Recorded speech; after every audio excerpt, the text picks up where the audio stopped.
All right, finally got the camera set up. So, yes, I'm opening up another Gatorade. I like both flavors. Now, today's video, again, pitching and progression. Now, obviously, this is going to be like a whole baseball video, right? But this is what I'd like to do with my free time. This right here is my passion. I play rec baseball. It's always something I've liked doing. I grew up playing baseball my whole life, and for me, baseball was my big way of progressing as a person, right? It wasn't just school, but from an athletic standpoint, from a character development standpoint, this right here is what helped me become a better person alongside family, friends, stuff like that. Being able to commit myself to a sport such as this that takes really a lot of fine tuning, a lot of focus on what you're developing around here. That's what I always appreciated most about baseball, right? That's why I still do it, because it still helps me develop, always a pitcher, very comfortable up here, and even to this day, I'm still developing better ways to pitch. And so for me, this video would be just about me pitching and just me talking about pitching, because it's something I love to do, and also personal development. So maybe if you don't play baseball, you're not interested, then there's still something in it for you, right? And for me, progression, like pitching, is starting at square one. Warming up, getting a feel for your mechanics, getting a feel for who you are, what your baseline is, what you're good, what you're not good at. Now for me, always been a bigger guy, so maybe the flexibility has always been a bit of a question, which is always a good way, to work on your flexibility, stuff like that, work on your ability to balance. Same way you like to balance what you do in your day-to-day and what you really want to focus on progressing. For me, I really like focusing on progressing when it comes to pitching, my fluidity in my motion, my ability to deliver consistently, and not only that, which are of course fundamentals, but getting faster as I've gotten older with age, right? Throwing it harder, throwing better breaking balls. That's my form of progression still to this day when I'm up on this mound. And in personal life, it's like progressing your intellect, progressing your ability to maintain relationships. But whether or not you're playing a sport or you're, doing personal stuff, you have to start somewhere. So for me, I always like to start my day out on the mound with a nice fastball, right? Go to a reliable, really see where I'm sitting at baseline. Is it going to be a good day? Is it going to be a bad day? Where can I start once I establish my baseline? So let's see me throw my fastball. Obviously, I only have one camera. You won't be able to see where it goes, but I assure you, I'll tell you where the ball goes. Really, this is also another great opportunity for me to see my mechanics, because obviously I can't see my mechanics when I'm focusing the game. So we'll see.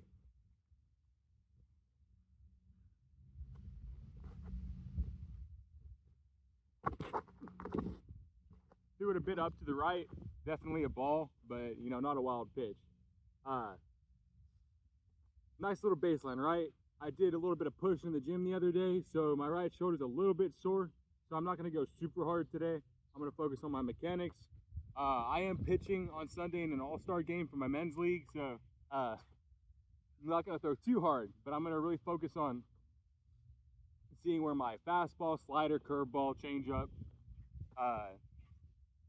cutter, those pitches are at. So when I go into the game on Sunday, I can see where my arm's at, I can see where I'm at in my motions. So I'm going to hit with another fastball. One pitch I recently have been developing and I'm very proud of is a sinker. Now, if you don't know what a sinker is, it's a type of fastball. It is a variant of the fastball. But I know a lot of different ways you can throw a sinker. A lot of people say start with the basic two-seam, right? Two-seam just looks like that, finger tucked under like that. But for me, I really found some success getting some great movement on having my two fingers, of course, like this, right down the middle between those two seams, and then moving my thumb over here on this side of the seam. I know it's a bit crazy to some of y'all, right? But moving my thumb over to where my sinker looks like this, and I really dig alongside that C into that seam. And what I like to do is I like to throw a little bit of a 3/4, because if you throw over the top, it's a lot harder to get that bite on some of the cutting and the sinking on some of these fastballs. But if you throw from 3/4, then you'll find a little bit more help when it comes to your motion, getting that last minute cut or that last minute sink. But for me, my sinker, I like it, like cuts a little bit and drops a little bit, and that's something I've just seen progressing slowly. But I'll mix it up between going on top of that seam right there or going underneath the seam. But what remains always consistent is my two fingers right down the middle. I'm gonna throw a sinker, see how it looks.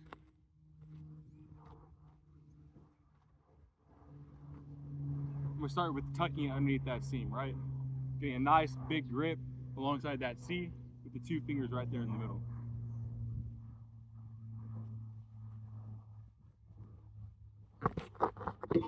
Now, it did exactly what I wanted it to do, right? It stayed right there in the middle, last minute sank. It didn't cut hard to the right, like you see like some major league pitchers. Their sinker will start off straight and then it'll dip a little bit to the right. My sinker, it cuts straight down. It's like a changeup, but it's something that I've been seeing a lot and something that's been working really well with me in this men's league. Again, I'm throwing against major league pitchers here. I'm throwing against men that play the sport and love the sport just like I do. Now, like the sinker, in your personal life, you can see some sort of progression. Something that you may have found out of nowhere. You know, I never really threw a sinker in my baseball career, but I found it late stage in my, continued baseball career, right? So just like a sinker and finding it, you could be 20, 30, 40, 50, 60, 70, 80, 90, 100, you could be as old as you want. And there's always an opportunity to find something new to progress with. And it could come in an exciting way. It could be you trying something out for the first time that you've never done before, and you'll find that it's fun, it's new, it really gets your interest peaked. And for me, the sinker was just like that. And in your personal life, if you see something and you try something for the first time and it works and really piques your interest, why not continue that development? Or why not continue looking into how you can progress that new trade, that new skill, that new line of something in your life? So I'm gonna throw a cutter now. I'm just kind of mixing up my pitches, going through, seeing what's working today. Recently, my cutter that I've been throwing, most of the time, like you'll see like Mariano Rivera's cutter, I believe he put his two fingers across the ball like that and cut that thumb underneath. For me, I like going a little bit more lateral approach. I like putting one of my middle finger on the outside of that seam, my index finger on the inside of that seam, and I really dig my hand across, my thumb across the bottom, nice and straight. Sometimes you'll see guys tuck their thumbs. I like to have my thumb on that seam so I have a little bit of extra feel to what I'm throwing. I like to throw it from that 3/4 right, and then when I release it, it comes off. You see how the index finger is a little bit shorter than the middle finger? The index finger is going to let go first, right? Then the index finger will have a last minute touch on that ball. And whenever you release the cutter, based off how you release it, it's gonna get that last little gyration, right? I'm not the best at explaining pitching, but I do have a basic understanding of how the ball moves and how us as people can have a direct impact on the ball. Just like how in real life, you may not be an expert at talking, you may not be an expert at doing something, but if you can just get a fundamental understanding of how you personally can influence something as tiny as a baseball or as big as a business, or another person, of course, you'd be surprised at how much you can learn and how much of an impact you truly have on that, thing that you never thought possible. So I'm gonna throw this cutter and see how it goes.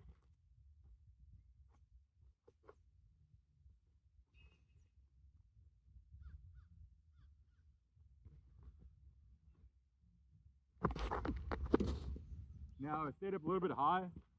With the cutter, you can't exaggerate it. The ball is gonna do what you want it to do. It's gonna do it the last minute. If you're looking for a huge cut, it's not a slider. I know I'm talking pitching, but this is my passion, right?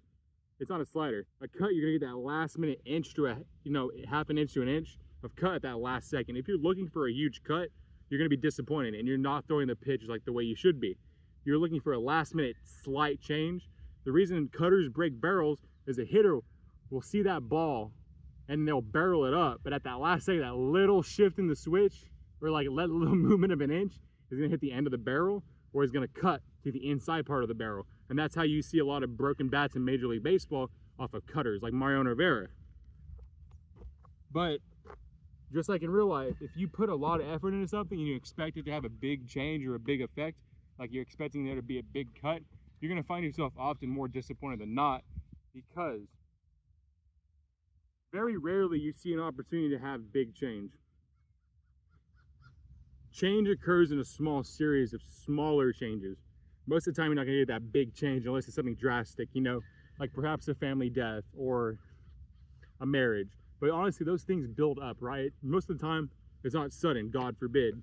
So in real life, if you're looking for a big sudden change, you're going to be often more than not disappointed. So when we progress, when we see that progression, it's because of small fine tunings we put in as the inputter ourselves, like a cutter. If you have those small little finger adjustments and you have a little bit changes in your arm slot, you're going to see those small changes and your fastballs will be moving a little bit more than normal. And you're going to find that little movement is going to be very beneficial when you're throwing against hitters. And in personal life, when you put those little adjustments to your daily routines, you know, going to the gym a little bit earlier, or, you know, maybe getting started on dinner a little bit sooner, maybe getting in the shower a little bit earlier in the day, you'll see those adjustments. You'll see a little bit more free time. You'll see the improvement in your routine and the people around you, what they say to you. All of these are parts of progression, right? So next, I'm going to throw a slider. Now my slider, I like to have a really big C grip on it, almost like a curveball, but just a little bit more down the ball. So my slider, I have my middle finger on the outside of that seam and my index finger on the inside of this seam. I like to undercut my thumb right underneath that seam, or most of the times, I know it sounds silly, I like to have my thumb on that seam. And the way you throw a slider is like if you're throwing a spiral with a football, right?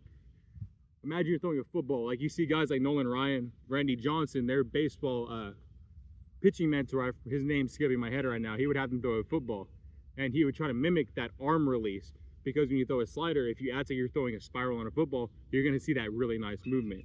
So by putting yourself in almost a similar hand situation with a baseball like you would cup with a football, you're going to find yourself getting an easier time getting that spiral moment. Because if you throw a slider, there's a dot that a hitter will see, and that signifies that it's a slider. The same way on a spiral on a football coming at you is going to be a spiral, right? So I'm going to throw this slider. I'm again going to try to polish up my mechanics because it's something I'm always trying to improve on, and we'll see how it goes.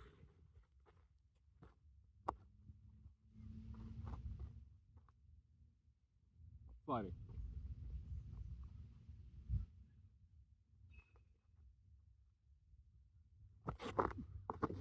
Now, it kind of got a little bit buried in the dirt, but it did what I wanted to do. It started on the right side and slid over to the left side. And again, I'm just now getting started. I'm not going to be throwing with full 100% intent.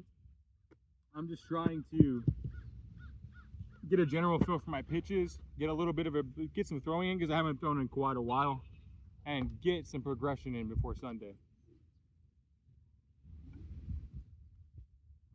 And progression isn't always something that you have to be forcing, right?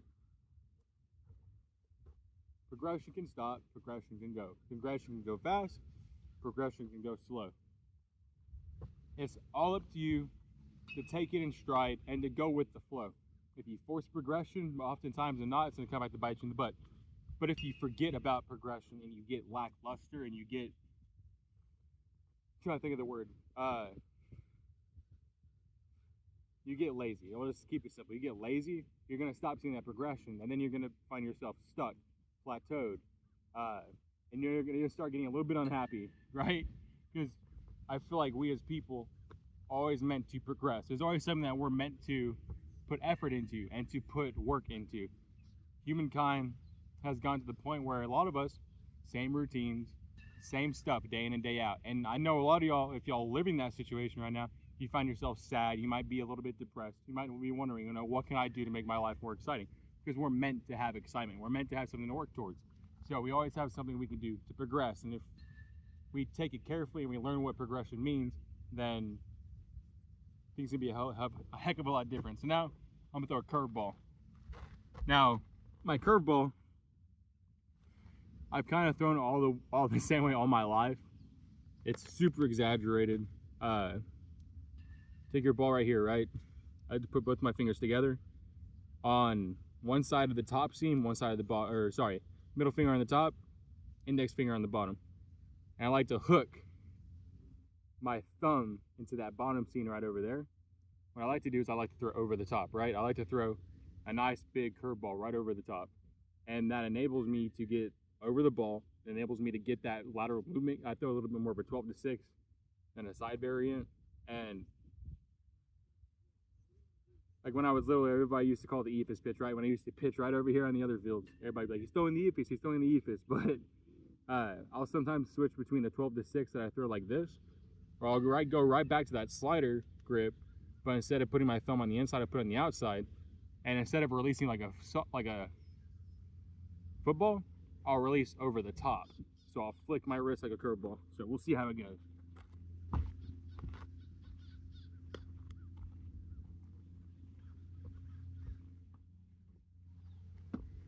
Fly.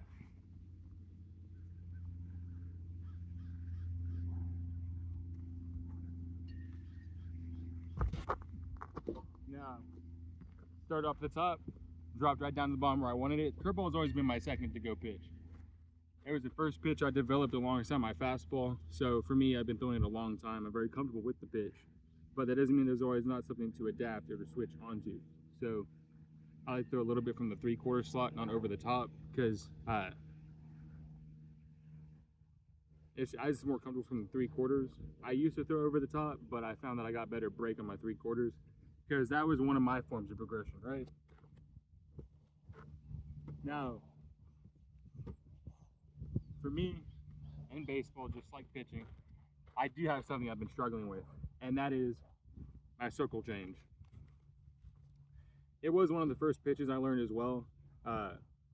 It's quite literally making a circle on the ball, at least from my understanding, and you're kind of putting your other fingers alongside the ball in a deeper grip.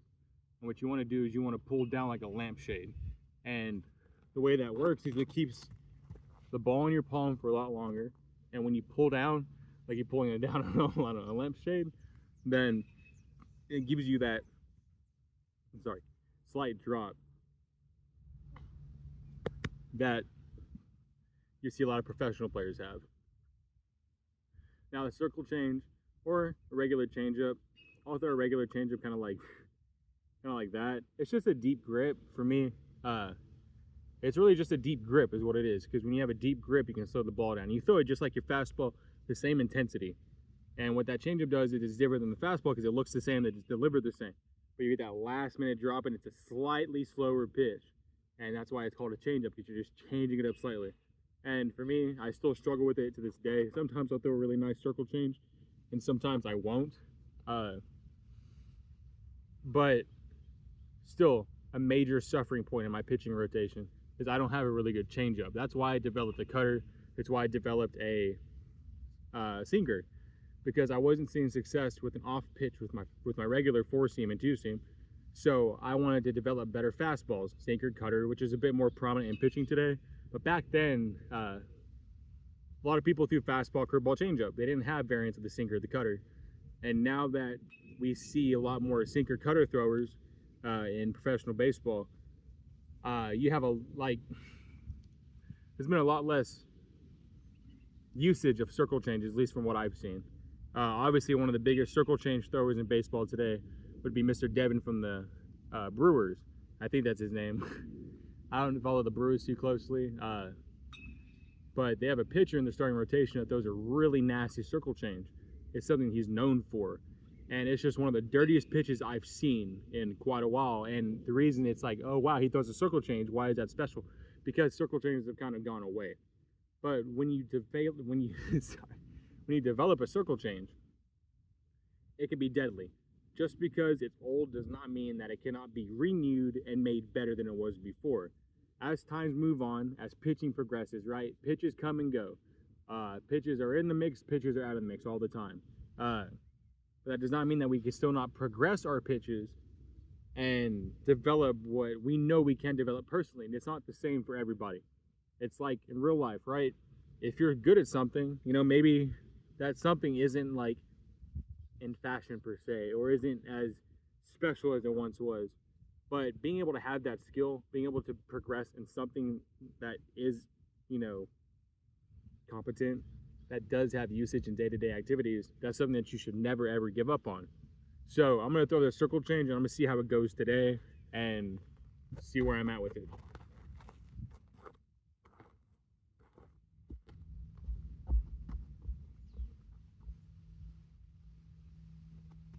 Same intensity as a fastball. Now, I'm not gonna lie, that hung a bit. But it was a lot slower than my fastball, which is a good sign for me. But it hung quite a bit. But that's also something I can still be happy. You notice how I'm happy about it, because usually my circle changes go wherever the hell they want. And it's obviously not a good thing all the time. At least if you know pitching, right? So, I think. I'm just gonna throw a couple more fastballs. I'm gonna really try to focus on my mechanics. I'm gonna be pushing off a bit more harder. I've kind of just been going through the motions with my mechanics, trying to talk, but now I'm gonna kind of bear down and pitch for a minute just to see where I'm at. So bear with me, okay? And y'all take a guess and try to guess what I'm throwing based off of my arms, all right?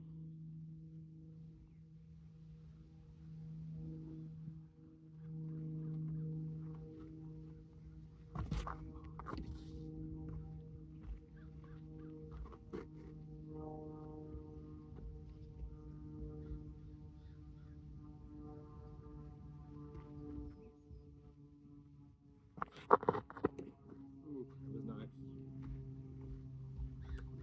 That was a cutter. I liked it. I was just happy about that pitch. I'm gonna say what it is.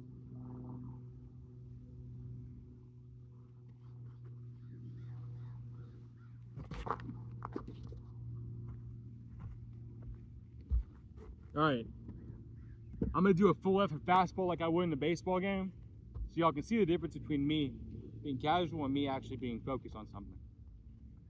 Like progression, right? Sometimes you just want to go full effort, sometimes you want to take it nice and slow. This is my full effort, so enjoy watching me throw as hard as I can. What it's supposed to look like.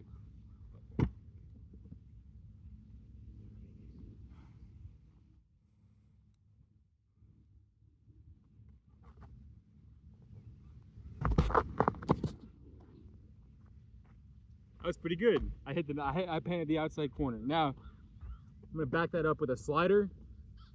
I'm gonna lessen the intensity a little bit, but I'm still gonna maintain that momentum.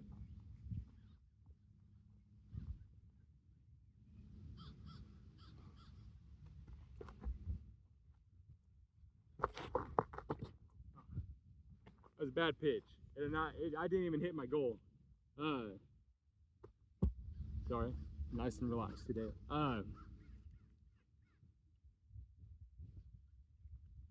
Like that.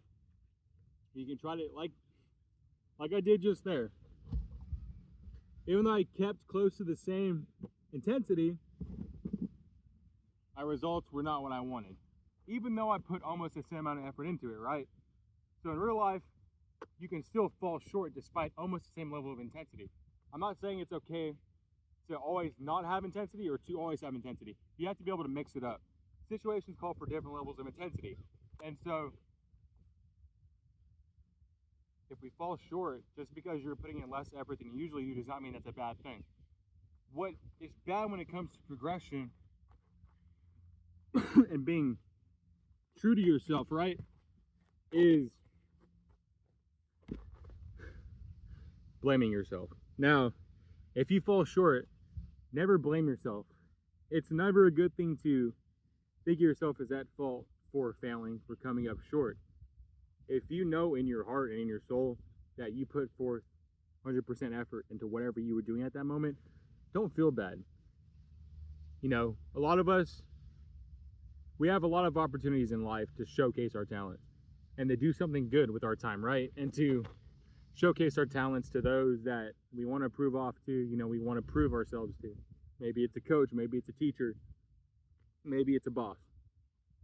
And if you mess up in front of those types of individuals that you want to showcase your talents to, it's not a bad thing. Now, is it going to hurt in the moment? Yes, it's going to hurt in the moment. But that's where progression comes in. You go back home, you take a deep breath, and you think about, you don't think, you do something you enjoy. You know, go get an ice cream or go work out, go be with someone you love. Center yourself again after a massive failure. Don't sit in a pool of upset feelings, right? Try to go back to who you are as a person. And once you're calm-headed and you're ready to go back out, go back to that problem, right? Think about, what did I mess up? What could I have done better? You know, don't sit there and just downward spiral on your failure. Get back into a good mental state and get back to your baseline, right? Get back to where you're comfortable at.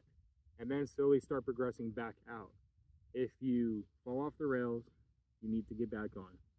If you find yourself stuck, but there's nothing holding you back, then it might be something behind you, right? It might be a tiny mistake that you kind of just like, you don't think about too hard, but it's still in the back of your mind.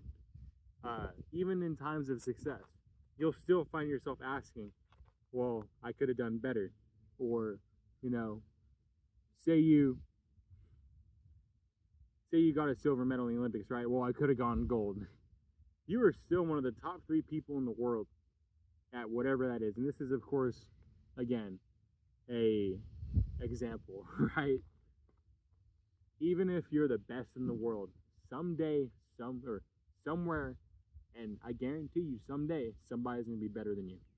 One of the closest things for me is I like watching strongman, the strongman competition, right? If anybody knows the name Brian Shaw, he's been the world's strongest man for quite a while now. And age finally caught up with him, and he lost. It was his retirement year. He wanted to go for one last title, and he lost to an up and coming one who really showcased some strength and really took it by storm. And I guarantee you, Brian Shaw was disappointing, with his countless trophies, his incredible physique, his incredible God-given strength, right? And he lost. And I guarantee you, even if he's a very positive guy, there was a moment in his head where he was disappointed with himself. He was sad. But when you're that knee-deep in competition, I bet he went home and he still found comfort in his wife. I bet he still worked out the day after and went right back to doing what he loved doing. And then he went back a day or two later after that and thought about, well, what did I do bad in this competition? Just by watching footage of his competition. And I guarantee you that's what he does. Because if he were to go right back in that moment that he was announced not the winner, I bet he would have been a lot harder on himself. And the potential emotional fallout would have been a lot worse. Maybe he would have had a complete blow up, destroyed all of his trophies, gone on social media and roasted the judges for not making him the winner, stuff like that. Oftentimes when you see people do something like that, it's because they don't find themselves going back into the baseline of their progression, which is having confidence in yourself and doing what you do best. You get thrown off the rails and now you're degressing, you're not progressing. And regressing, not degressing. That doesn't make any sense. But you're regressing, which isn't a good thing. There's always going to be somebody out there at some point in the world that's going to do better than you are. And you just have to come to terms with that. But yes, for some of us, there will be times when you are the best at what you do. And those times are meant to be enjoyed.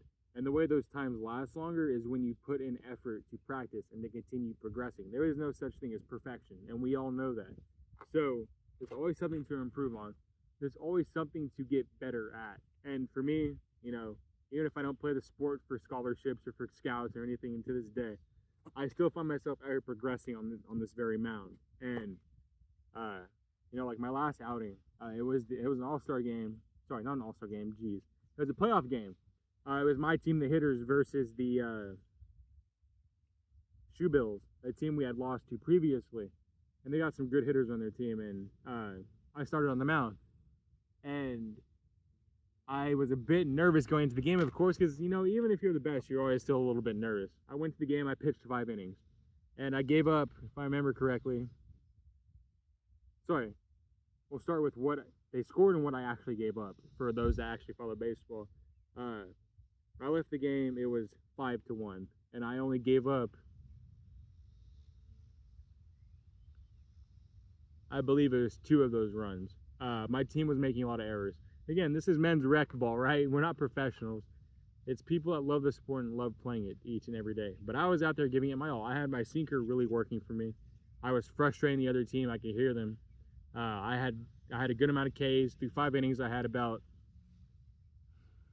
I think it was 7 Ks. It was a great outing. And I broke a couple of bats too with my cutter. It was an ideal outing that I was very happy about. but I still left the mound in the 5th inning losing 5-1. And in that moment, I thought to myself, I feel terrible. I could have done better. And then I realized I did everything I could. I pitched to my heart's content. I knew I did what I do best, which is pitch. I love pitching, and I did it with my whole heart out on the field for my team to hopefully win. And we just couldn't win it, right? And we ended up losing the game. I think it was 8-1. At the plate, had a great game. Had a hit, had a walk. I was the only one that scored. I stole second, stole third, and I scored on a passive ball. But we still lost. And the team wasn't upset about it because a lot of us guys there understand we're not playing for scouts. We're not playing for money. We're playing for our own personal love for the sport and so we can continue progressing in the sport that we love to do. And for me, I left that mound knowing that even if I had a good outing, there was always something to work on. So again, I'm going into this All-Star game on Sunday, and I want to be out here and I want to work on some of my pitching, some of my mechanics, and being a little bit more explosive. And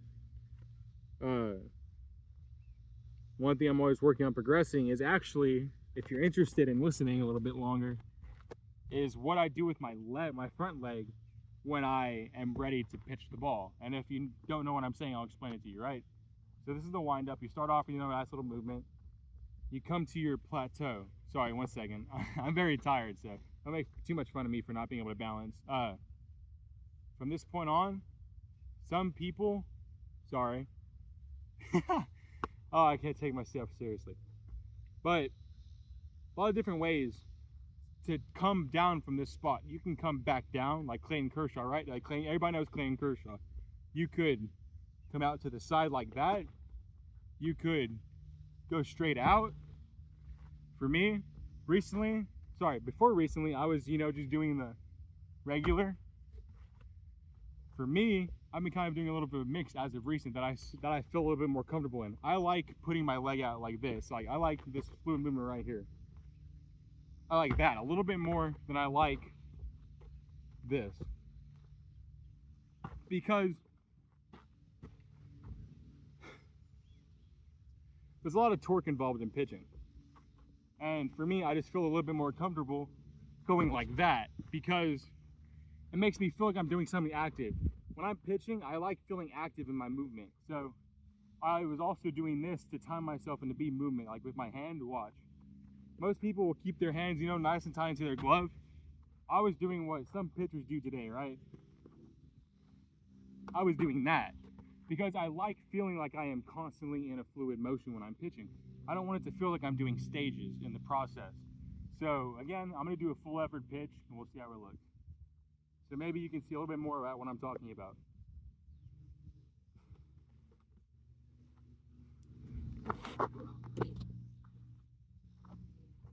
So, progression, like life, is fluid. And I'm old. So when you try to find ways to stay constantly moving, you're going to progress naturally. It's not a bad thing to go take things from a static level, but you just don't want to be static for too long, in my opinion. Again, we're meant to be active. We're meant to always be in a situation where we have an opportunity to prove ourselves and to be better each and every day. That's what gives, what I believe, humans the most happiness, is being able to accomplish something and constantly work towards a goal. And I'm sure you can think of in your own life, maybe you have a goal you're pursuing right now. Or what can I do to accomplish that goal? What am I doing each day to progress and actually hit that goal? And for me, it's work. It's finally wrapping up my college education. Thank God, one more semester left. And for fun, pitching. And I guarantee you, if I come back and do another pitching video this time next year, I'll probably look different up there in some regard because there's always progression going on. There's always changes to be made. But right now, this is where I'm at. And I'm happy with that. You have to be content sometimes with yourself. You have to be like, well, this is where I'm at. I understand that, and I'm happy about it. As of recent, up at the plate, I'll release a hitting video too. Can't wait to show that to y'all. I love hitting. And ever since I hit that home run that I posted on my Instagram, my hitting has just seemed to go straight through the roof. I have never been more comfortable in that box than I am right now. And hopefully this Sunday I'll get some hits at the All-Star game so y'all can see what I'm talking about on the biggest stage. For me personally is the All-Star game, right? So a lot of different ways to have fun with your life, a lot of different ways to progress. And for me, baseball is it. And obviously the gym, but y'all know that already. So maybe think about a time or maybe right now that you're progressing, and think about what you can do to make those smaller changes. Sometimes they can be big, sometimes they can be small. What I suggest is you just remember your baseline. Where am I always comfortable at where I am making basic progression? And always look for opportunities to prove yourself, because that's who we are. We love being able to be the center of the stage sometimes. We love being able to showcase others that we're good at something. So think about, it may not be baseball for you, it might be, the gym, it might be swimming, it might be anything else, anything on the planet of Earth that you can imagine. Maybe something off the planet of Earth, maybe you want to be an astronaut, right? But showcase each and every day your abilities to be your progression in that respective field, and have fun with it and love it. Because if you're not loving your progression, then I don't think you're progressing in something worth a damn for you anyway. If you are making progress towards something and it's not something you love or you're passionate about, then I think you need to reevaluate what you're making progression in.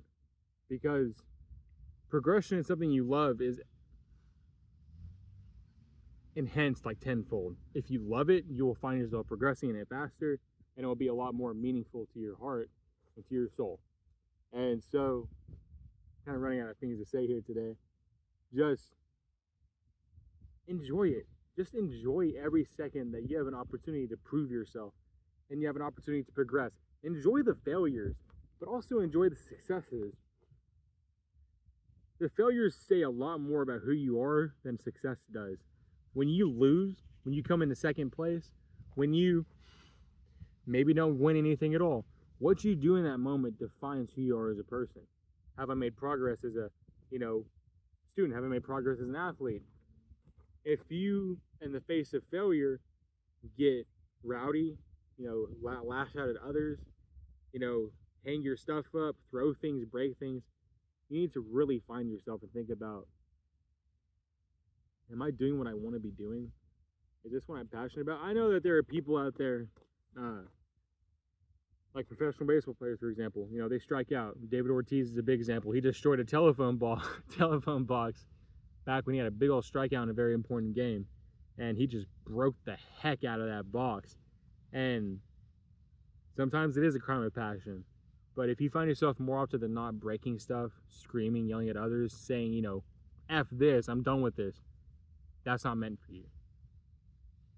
If you truly love something, you'll find yourself, when you fail, going, what can I do better next time? And that, in essence, is progression.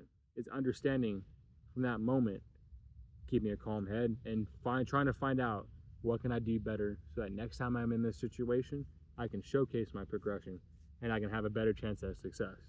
Now, that's going to wrap it up for today's video. I'll probably record myself throwing 3 more pitches just because I love doing this and I love showing people that. Down in the comments, I want you to tell me which maybe something you're making progress on, or maybe tell me about a time that you failed. What did you do to get yourself back into that realm of success? And what are you doing now that you love to do? I want to hear it from y'all. So I'm going to go back to pitch, and God bless y'all. I'll see y'all in the next one.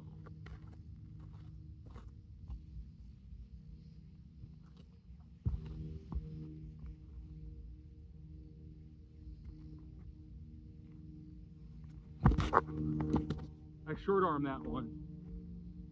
I had to get my arm a little bit more fluid, huh? Let me see what I can do with this whole arm of mine. With our curveball.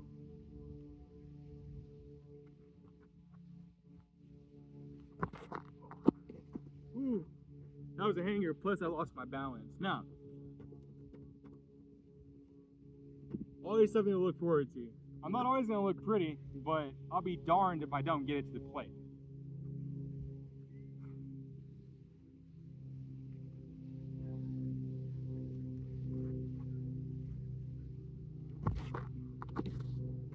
One more for the fans. I hate all asking for it. What are y'all thinking? What are y'all thinking, huh? You know what I'm thinking? I'm thinking sinker. I want to throw a sinker, baby. All right. Let's see what we got.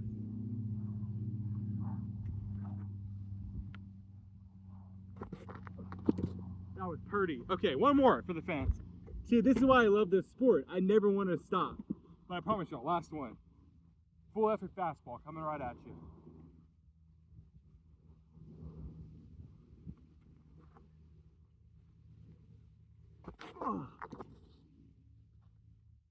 That's gonna wrap it up. Thank y'all for watching. I love y'all. Y'all have a good day.